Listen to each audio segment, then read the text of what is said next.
하나님 말씀 열왕기상 10장 1절로 13절입니다.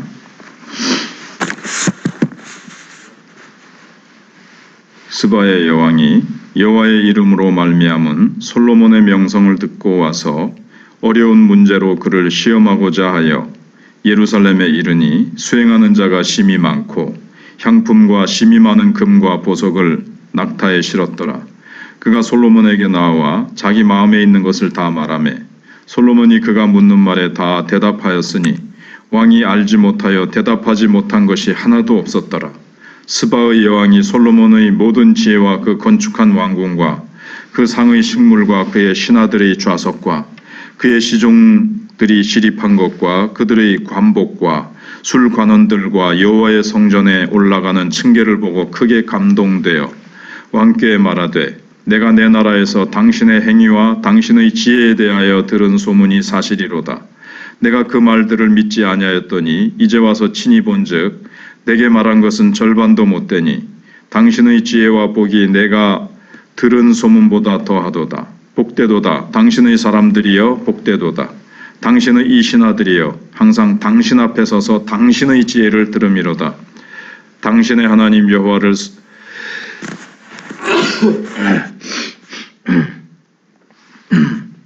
송축할지어다. 여호와께서 당신을 기뻐하사 이스라엘 왕위에 올리셨고 여호와께서 영원히 이스라엘을 사랑하심으로 당신을 세워 왕으로 삼아 정의와 공의를 행하게 하셨도다 하고 이에 그가 금 120달란트와 심히 많은 향품과 보석을 왕에게 드렸으니 스바의 여왕이 솔로몬 왕에게 드린 것처럼 많은 향품이 다시 오지 아니하였더라. 오빌에서부터 금을 실어온 히람의 배들이 오빌에서 많은 백단목과 보석을 운반하여 오매 왕이 백단목으로 여호와의 성전과 왕궁의 난간을 만들고 또 노래하는 자를 위하여 수금과 비파를 만들었으니 이 같은 백단목은 전에도 온 일이 없었고 오늘까지도 보지 못하였더라. 솔로몬 왕이 왕의 규례대로 스바의 여왕에게 물건을 준 것 외에 또 그의 소원대로 구하는 것을 주니 이에 그가 그의 신하들과 함께 본국으로 돌아갔더라. 아멘.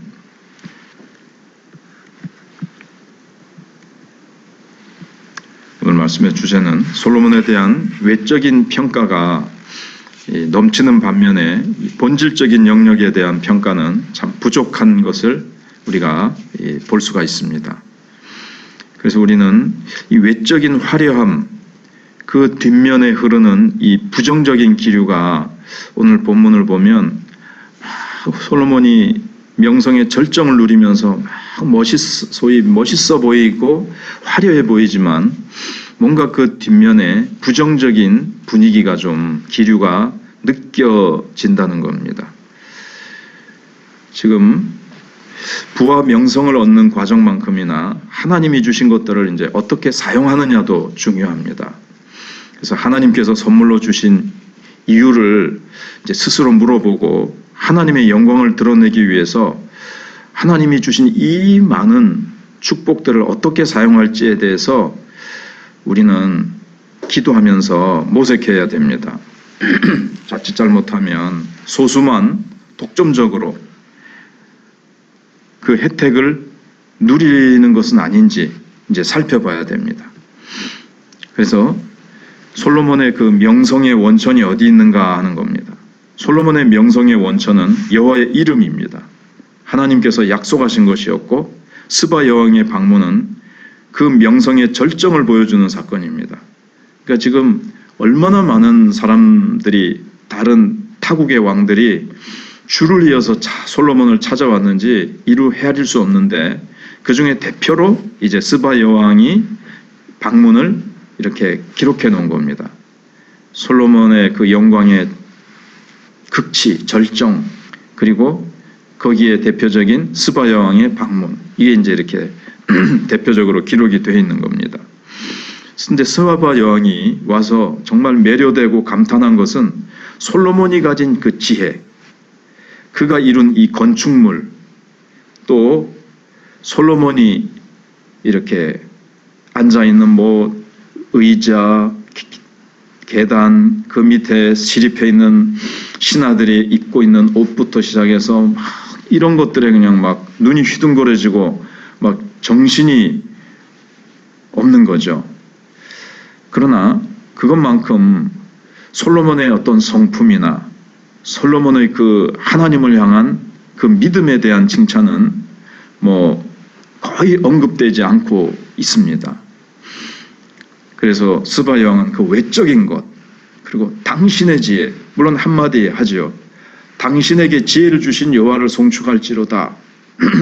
이 말은 하지만 당신의 지혜와 당신의 어떤 것과 당신의 이렇게 솔로몬의 거기에 그냥 푹 빠졌고, 솔로몬이 이룬 외적인 그런 건축물이라든가 이런 것들, 화려함, 그 막 정교하게 만들어 놓은 걸 어떻게 이렇게 지혜롭고 멋있게 어떻게 이렇게 좋은 재료로 지었나, 이런 거거든요.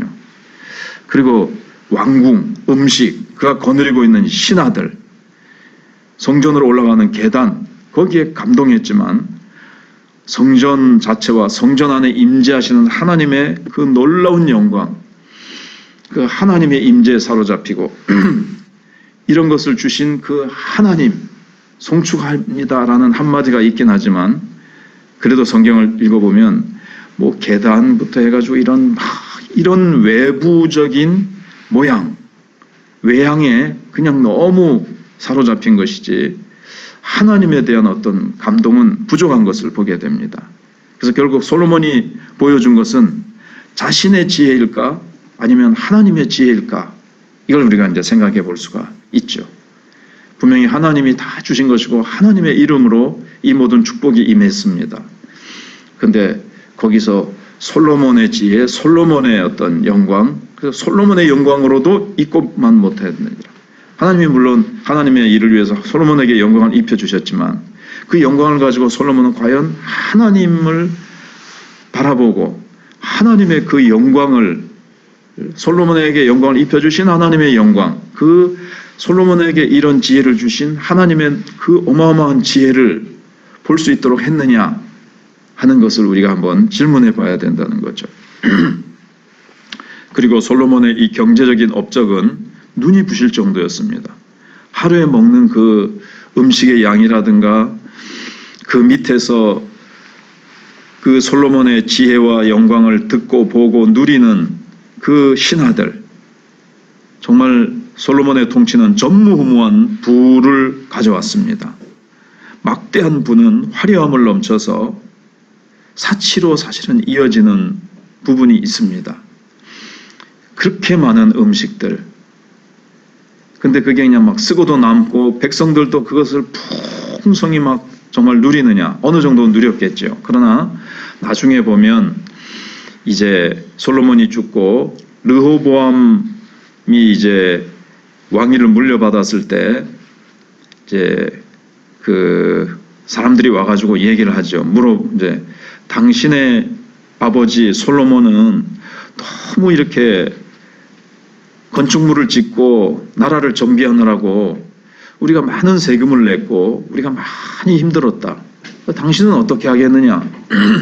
이렇게 이제 물어봤을 때 우리의 아버지는 뭐 채찍으로 했다면 나는 정갈로, 뱀과 정갈로 나는 이렇게 다스리겠다. 나는 더 심하게 하겠다. 그러니까는 나라가 여로보암과 르호보암으로 이렇게 남왕국과 북왕국 이스라엘로 갈라지거든요. 그러니까 백성들의 불만이 얼마나 쌓였겠느냐 하는 것을 알 수가 있습니다. 그래서 하나님이 주신 그 축복을 가지고 백성들도 다 같이 넉넉하고 평화롭게 지냈느냐. 솔로몬의 영광 뒷면에는 백성들의 수고, 땀, 눈물, 그리고 허리를 짜매고 고생한 것들, 그리고 백성들이 그 성전을 짓고 솔로몬이 하는 이런 것들 때문에 하나님을 정말 경외하는 곳으로 초점이 모아졌는가 하면 나중에 백성들이 막 불만을 터뜨리면서 솔로몬이 죽고 나자 나라가 어지러워진 걸 보면 솔로몬이 이 모든 하나님이 주신 영광을 가지고 백성들이 하나님을 경외하도록 만들지 못했 부분이 분명히 있다는 것을 보게 됩니다. 그래서 솔로몬의 업적과 그의 호화로운 삶에 스바 여왕은 매료된 거예요. 하지만 그의 부와 업적에 대한 평가가 외적인 것에 지금 치중된 것으로 오늘 본문을 가만히 보면 외적인 것에 막 이렇게 얘기를 하고 있는 것을 봅니다. 솔로몬과 그의 신하들은 이 특권층으로서 부와 명성을 누렸습니다. 또 평화로운 시대는 맞습니다. 그러나 그것을 만든 백성들도 함께 누리고 그것이 하나님의 은혜임을 모두가 다 깨닫고 하나님께 영광을 돌리며 하나님께 감사하며 그런 부분이 약했다 하는 것을 우리가 교훈으로 배울 수가 있습니다. 그래서 우리는 하나님의 모든 것이 은혜고 하나님께 영광을 돌려야 되고 하나님 그분이 귀중히 여김을 받으시고 하나님의 영광이 더 아름다운 빛을 모든 열방에 찾아오는 왕들에게 비추고 그랬더라면 참 솔로몬의 영광은 솔로몬의 영광으로 그치는 것이 아니라 정말 하나님의 솔로몬의 영광은 하나님이 주신 그 영광이요 하나님의 그 지혜, 하나님의 능력 참 이런 것들이 더 극적으로 더 극치를 이루고 절정을 이루고 하나님의 영광을 더 드러냈더라면 좋았겠다 하는 아쉬움을 우리가 가지게 됩니다. 네, 기도하겠습니다. 하나님 감사합니다. 오늘 새벽도 저희들에게 귀한 또 하루를 허락하시고 기도하는 복된 시간을 주심을 감사합니다.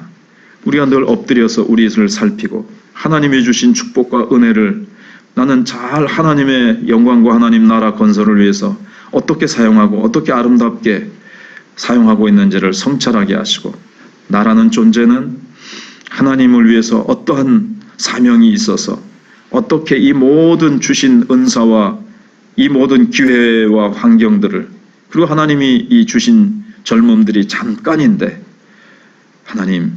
하나님의 영광을 아름답게 드러내는 그래서 하나님이 내게 주신 것들 때문에 나를 보는 것이 아니라 내가 누리고 있는 것을 보는 것이 아니라 그것을 누리게 하시는 하나님의 영광만 드러내도록 그래서 사도 바울과 같이 살든지 죽든지 내 몸에서 그리스도가 존귀케 되기를 원한다고 고백한 것 그 고백이 우리의 고백이 될 수 있게 주시기를 원합니다. 우리 마천교회도 정말 영혼들을 구원하고 지옥으로 달려가는 영혼들을 천국으로 이끌고 그들이 정말 이곳에 나와서 하나님의 살아계심을 발견하는 그래서 하나님을 만나고 하나님의 은혜가 쏟아지고 하나님의 영광을 흘려보내주는 우리 마천교회가 되어주고 우리 성도들 한 사람 한 사람 한 가정 한 가정이 될 수 있도록 우리 하나님 역사하여 주시옵기를 원합니다. 명절 연휴가 마치고 이제는 우리가 일상으로 돌아와서 다시 그리스도의 마라나타 오실 날을 우리가 준비하면서 우리가 더욱 하나님 앞에 기도에 힘쓰며 우리가 더욱 하나님의 말씀을 부여잡고 충성하며 살아가야 될 것을 우리가 보게 됩니다. 세상 헛된 것에 세상에 지금 사치가 넘치고 물질 만능주의 속에 돈이 우상이 되어 있는 이 세상 속에서 우리는 무엇을 위해서 달려가야 되는지를 더 깊이 깨닫고 살아가는 저희들 되게 해주시고 환우들을 기억하시고 우리 선교사님들의 사역 위에 우리 하나님 함께하여 주시기를 원합니다. 코로나는 맞춰졌지만 교회는 더 코로나 이전보다 또는 코로나 당시보다 더 재정이나 모든 힘들이 약해져서 지금 선교사님들의 그 사역을 돕는 부분이나 또 신학교에 헌신하는 사람들이나 또 우리 한국교회가 헌신이라는 이 이름이 너무나도 참 부끄럽게 되었고 힘든 상황 속에 있습니다. 회복돼야 됩니다. 하나님 불쌍히 여기시고 새롭게 해 주시옵소서. 우리 마천교회도 정말 체질이 변화되어져서 전도 체질, 전도가 우리 교회의 큰 핵심이 되고 하나님 기뻐하시는 이 영혼 구원에 드려지는 우리 교회가 될 수 있도록 기도로 찬송으로 일어나게 해 주시옵소서. 예수님 이름으로 기도하옵나이다. 아멘.